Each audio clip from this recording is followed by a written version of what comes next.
Where are you from? I'm born and raised Clayco, Georgia, Southside, Ellenwood. I'm from Southside too. You for real? Yeah, I'm from Riverdale. Oh shoot, that's crazy. A long time ago though. I don't know. That was like my youth, but yeah, I grew up there. Nah, that's crazy. My sister went to school in Riverdale. Well, she went to North Clayton, but in Same Riverdale. thing. Yeah. Yeah. That's crazy. So what was it like growing up in Ellenwood? I'm gonna be honest. I'm not gonna like act like it was the hardest thing ever, at least in my upbringing. I'd say it was pretty comfortable. I got to live. I got to express myself. Of course, you know, naturally I had like, what am I trying to say?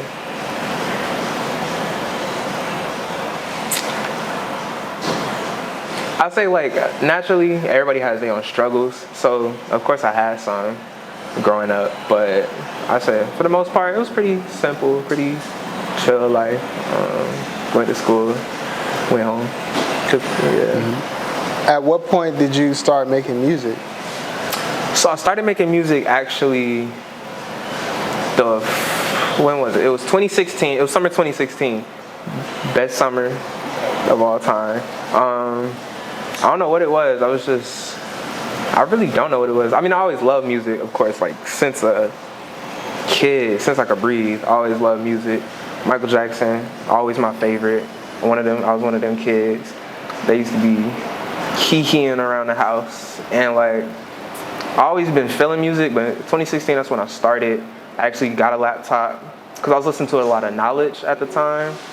And his beats were just so simple to me, like, that I felt like I could make it. Not simple in a bad way, but just simple it was accessible for me to make something like that. And then from there, I started trying to be him, then learn how to be myself, basically. Wait, so you were basically producing music at first? Yeah, so I guess making beats. Yeah, so I started out 2016 to like,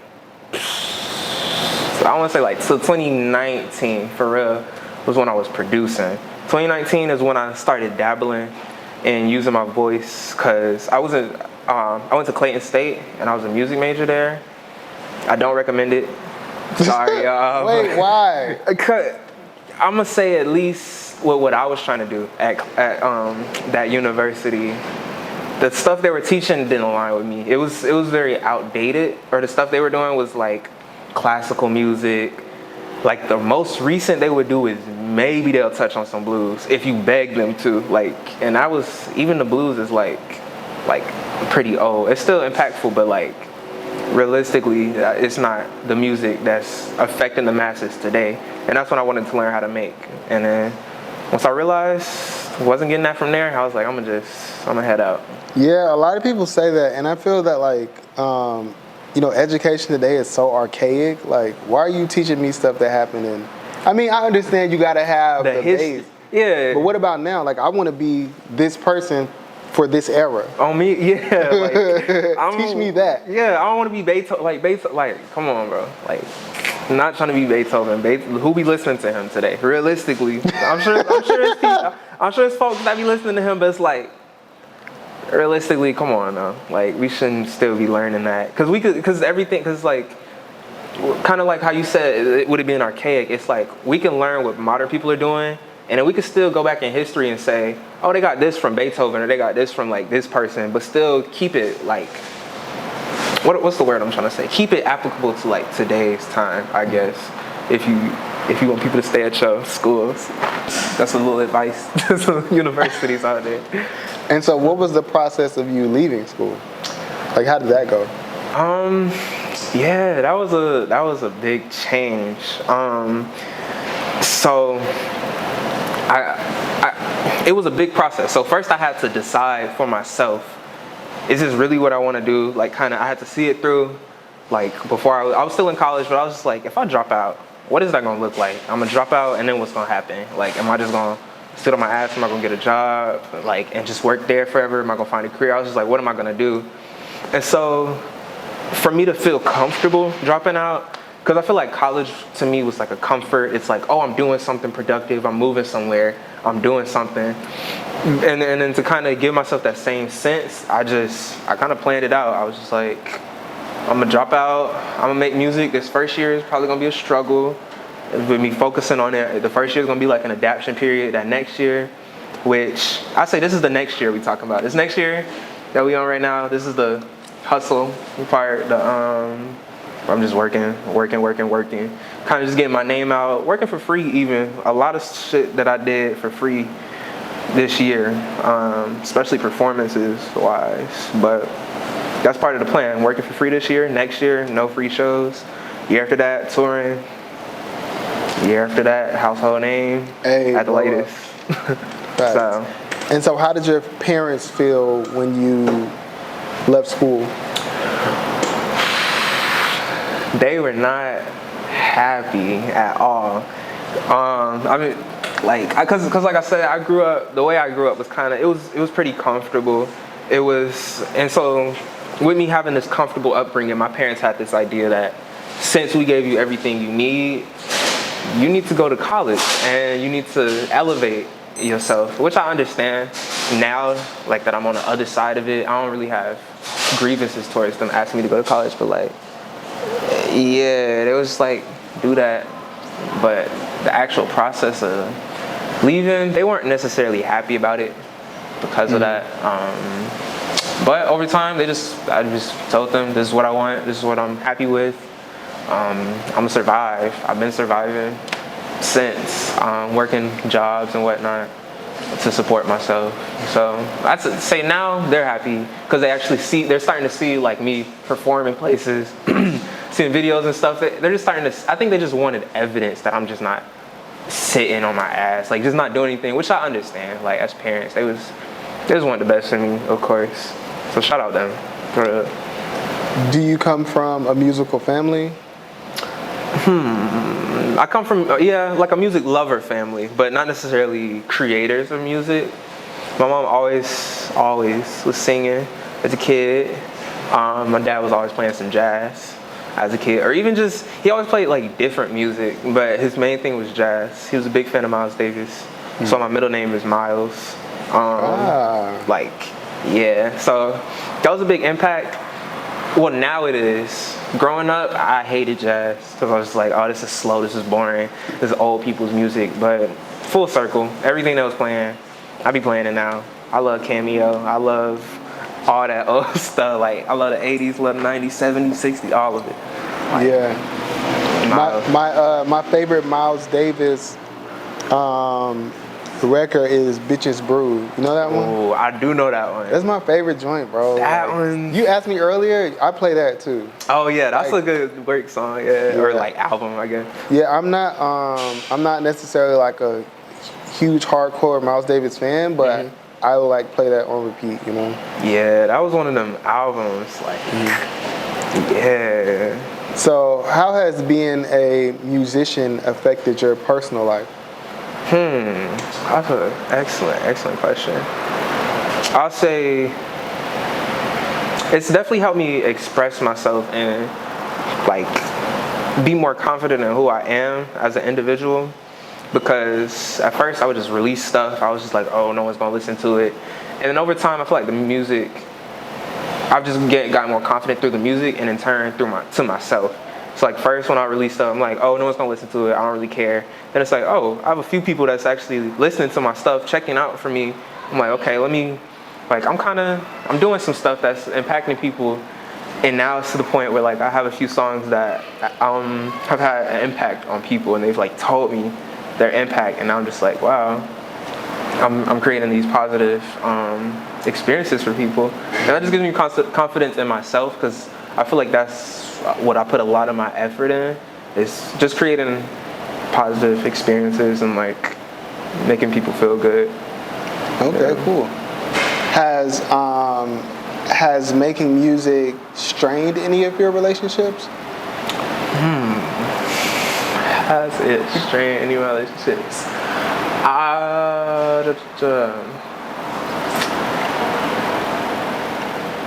I'll say it has, actually. Yeah, no, I lost some friendships over music. I was in a band at one point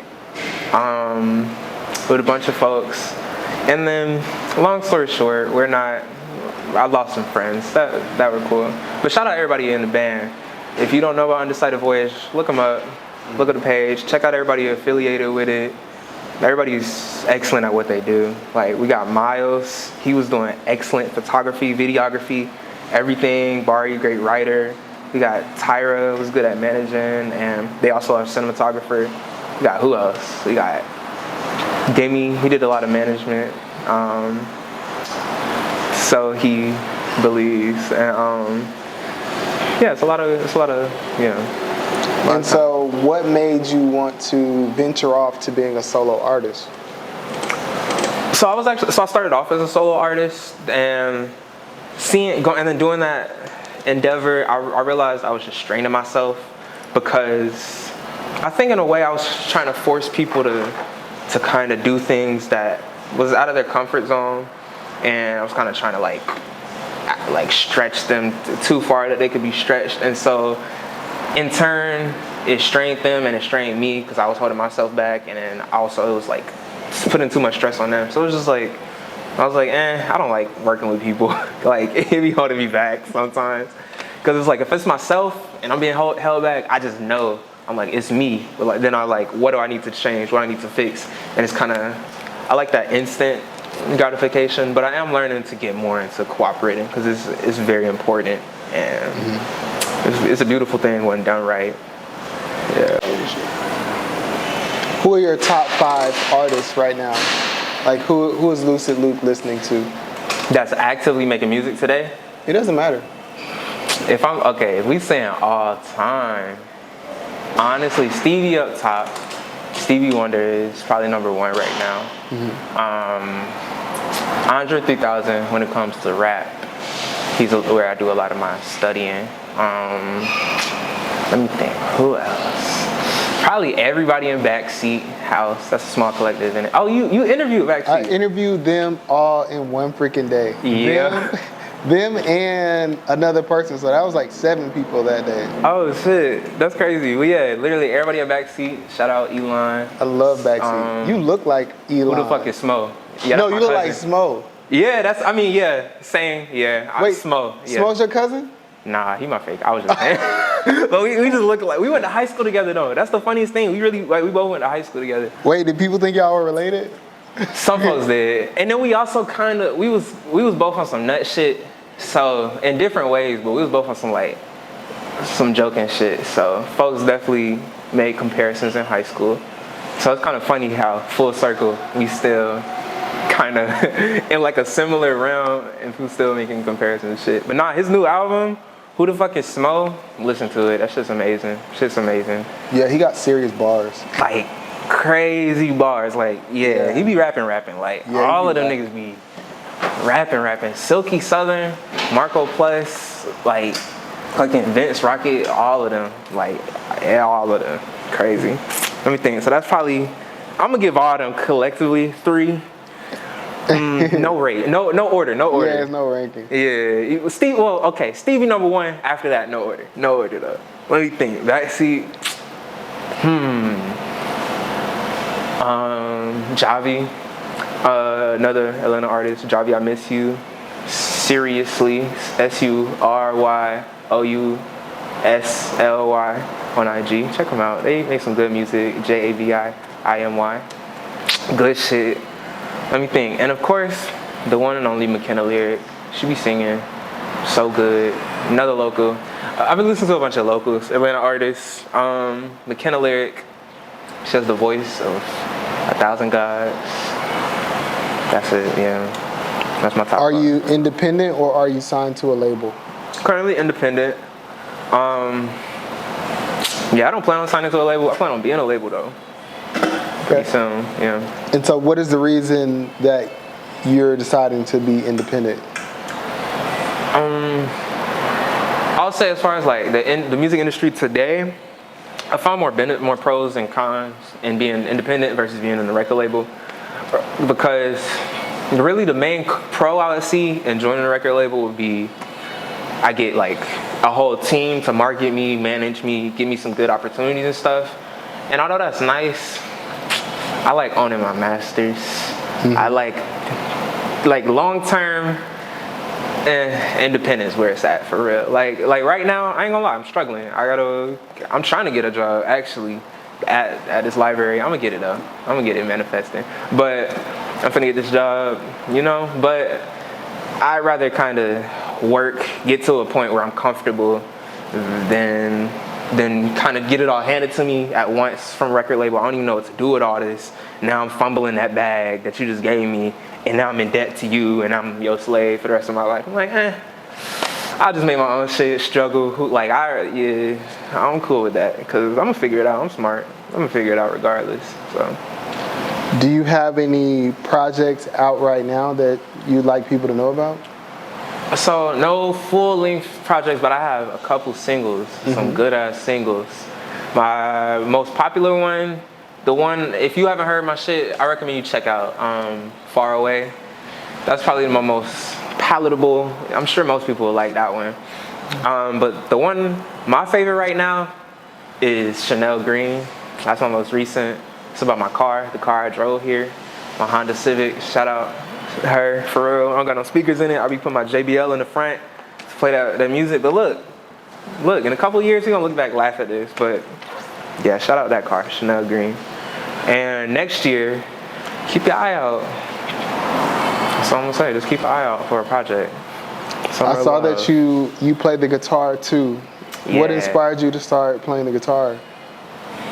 What inspired me? So, funny story. At the school I went to Morrow High School, underfunded, like all schools in Clayco, and really in fucking any black county, predominantly black county, underfunded, coincidentally. But like, there I was thrown in the guitar class.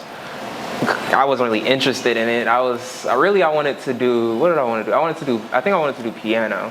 Whatever it was, I knew I didn't want to necessarily do guitar. Or no, my bad, I'm sorry. I did want to do guitar, but then that first year, I realized there wasn't really a guitar teacher that was specialized in guitar and could like really teach us for real, because they didn't have the funding for it. So it was just the band director, who, shout out to him. You helped me out. But I was craving a guitar teacher, and so at first year I wasn't necessarily having it. I wasn't happy about the class, but I was just like, it's a class I'm in. It was an easy A. So I stayed in it, and then over time, I feel like it was just a mere exposure effect. Like, I was just in this class every single day around guitars, and we had like an easy assignment every week. And then I'm like, I'm gonna sit here. I might as well like mess with it, learn how to do a little something. And so junior year, that's when I started taking it for real. But I started freshman year. That's when I started taking the class. But junior year, I was just like, you know what? Let me learn some songs I actually like. If I'm gonna sit in this class, let me do something with it.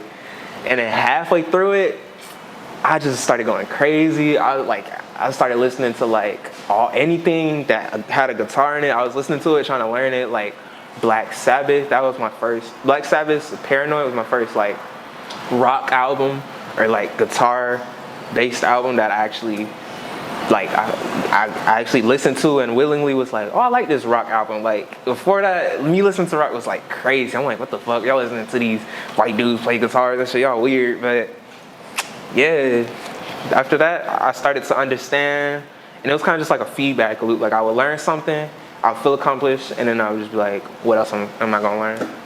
And then. Earlier you mentioned not wanting to be famous. Can you talk a little bit about that? So, I do not want to be famous. Please don't make me famous, y'all. Make my music famous. But I don't want to be famous because everything that comes in with that, like I see the way people treat you, and famous people, we as a people, and I say we too, because sometimes I find myself like fucking up too, and that's the issue. It's like I'm an artist and I still be doing it, so it's like I think it's just like it comes with fame, but it's like people really treat like famous people like they're just like not human or like better than.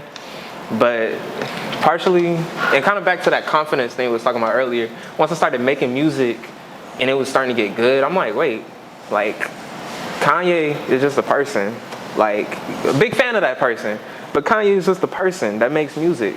I'm a person, I can make music, like, and who said, like, what makes him better than me, like, at our ages, you know what I mean? I'm just like, wait, I'm in a good position, like, I don't know.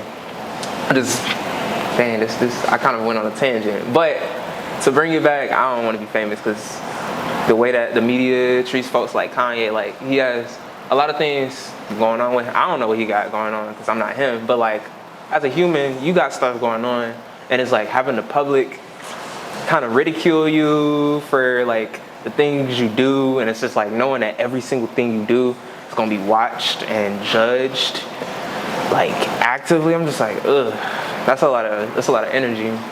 So yeah, I'll say right now, I'm not interested in that. If it happens, I'll learn to cope with it, but defo, ideally, y'all just love my music and y'all cool off me. Yeah, you can hit her like a little Sade move. On me, yeah. Like Sade, like, she not in the camera. You don't hear nothing about Sade. You don't hear no publicity, none of that. But her music impactful. You talk about Sade, you bring her up, you got everybody knowing about her. Like, that's where I'm gonna be. If you could give one piece of advice to an aspiring musician who wants to make their first song as you have, or maybe they want to be in a band as you were, what would you say to them? The first thing I'll say is you probably have what you need to do what you want, to at least get a start. Like, really just get the ball rolling. Like, if you got a phone, if you got BandLab, which is free, I know a lot of folks using that now. Like, literally, you can make a good song off BandLab. You can do it off voice memos. You can sing in it, like, play an instrumental, put your phone next to the speaker, sing on top of it. If you really get to it, like, I say the biggest advice I say is just whatever you want to do, whatever you say you want to do it. Your first shit is gonna be ass. It's going to suck compared to what you envision in here versus what you make. It's going to be shit. It's going to be boo-boo. So it's like, get that shit out the way. Because regardless, whether you choose to start today at fucking 14 years old or whether you choose to start years down the line at 36, the first shit you make is going to suck. So just start, and then from wherever you at, just work with whatever piece of shit you got. Like, okay, damn, this is a piece of shit, but maybe I cut the edges off the next time. Maybe I could, just switch it up every time, but it's like, you're not gonna get there if you don't start. Like, as cliche as that is, it's cliche for a reason. Like, you really just gotta start that shit. Like, honestly, that's my biggest advice.